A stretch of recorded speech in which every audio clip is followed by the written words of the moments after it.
Hello and welcome back to Cooking with Lynn. Today we're going to do a pizza with just pepperoni and some hot honey.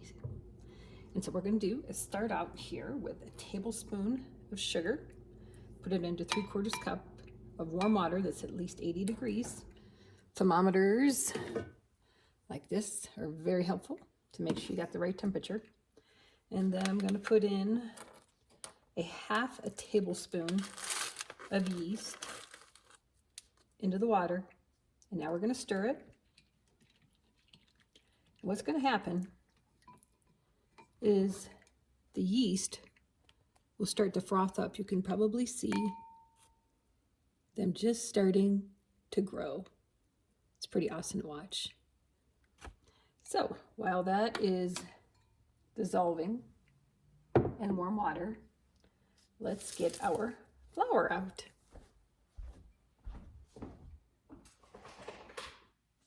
And there is a specific way to measure your flour, and it's best to put it in a container like this where you can spoon it out, because it's too easy to dump your cup in there and crush it, and then all of a sudden you have too much flour.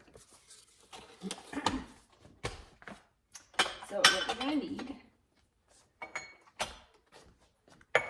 is a spoon to spoon it in, which we can use this for now. Just spoon it in. We're going to need 1 3/4 cup. There we go. And then we just level it off. Just like that, very gently. You don't want to pack flour. So 1. And now my 3/4 cup. It's like this. So we're going to spoon it in there. We're going to need 3/4 of them. This is a quarter 3 times. Very gently. Got 1.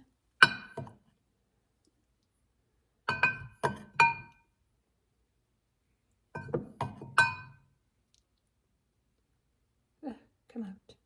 2. Very gently smooth it. It's 2. And then 3. Very gently, like I said, don't pack it, because then you get too much flour. That's going to be a whole other day of showing you what happens when you do pack it and how much more flour. I mean, you can end up with like a whole another half a cup of flour. And that just messes the whole recipe up. A lot of people don't know that. Okay, let's set this aside. Grab my whole wheat flour. Just over here. We're going to want a 1/4 cup of our whole wheat flour. Let's see here.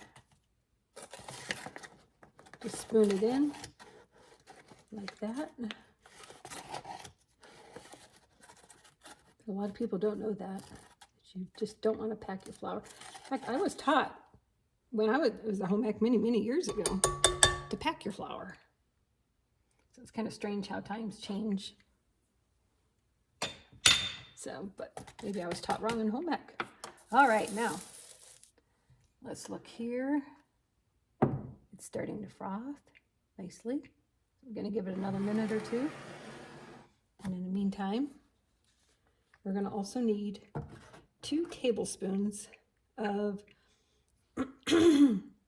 olive oil and then a teaspoon of salt, and that's it. Pizza is actually a very easy thing to make. You can even make it up ahead of time that morning, throw it in the refrigerator, come home, and just pack it out into your pans and cook it. And I know a lot of cooks actually do that. So let's see here. Is it frothy? Yes, look how nice and frothy that is. It's beautiful. Very beautiful.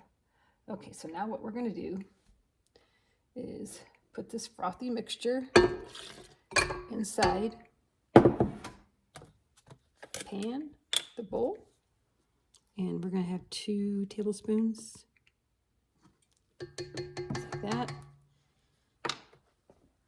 And for the salt, it's about a teaspoon of salt. All measured in. And now, ready to mix for about 10 minutes until it pulls away from the side of the bowl, and I'll show you. Turn it on, make sure it's locked, and away you go.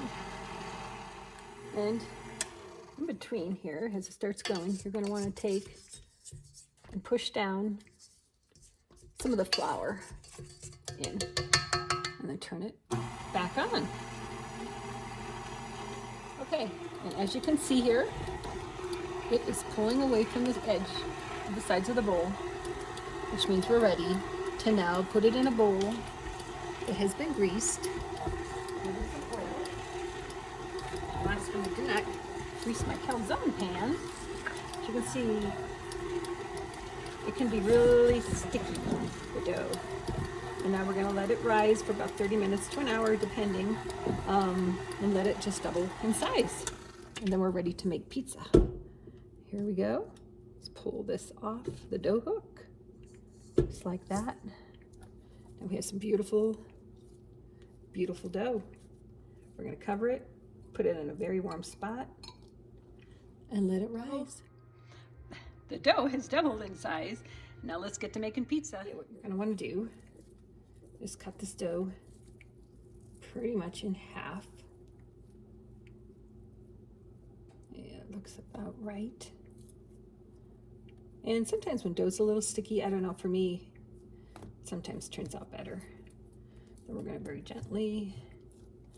Some people put it out on a flat surface. I like to just knead it with my hands until it's to the size I want.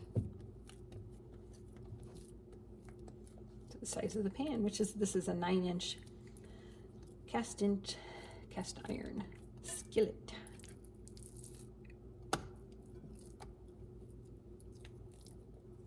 There we go. And I want to just press it out to the edges like that. Till it's lighter in the bottom. You got more crust out to the sides. This will make 2 pizzas total. This one will just be pepperoni, and the other one will probably be pepperoni too. Or, I don't know, unless I decide to change. And we just push it out like that. Shape it into a nice pan.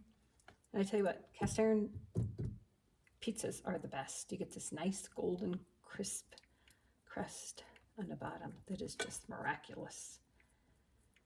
They are amazing. I cook a lot in them, so it's worth the investment. Okay, just about there. Now we're going to put a little bit of smoked provolone cheese on the bottom, just like this. Push that back to the sides here a little bit more. Come on. Just like that. And have the provolone cheese.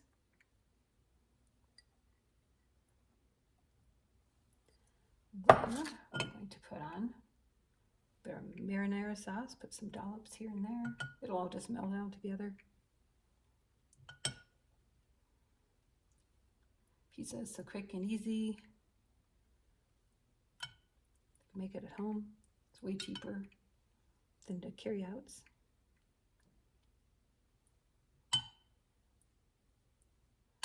There we go.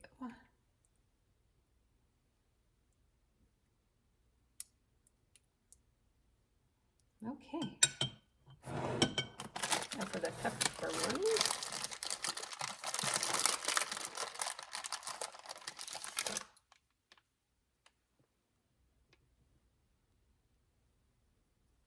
And then we're just going to bake it just like this, so that the edges of the pepperoni kind of curl up.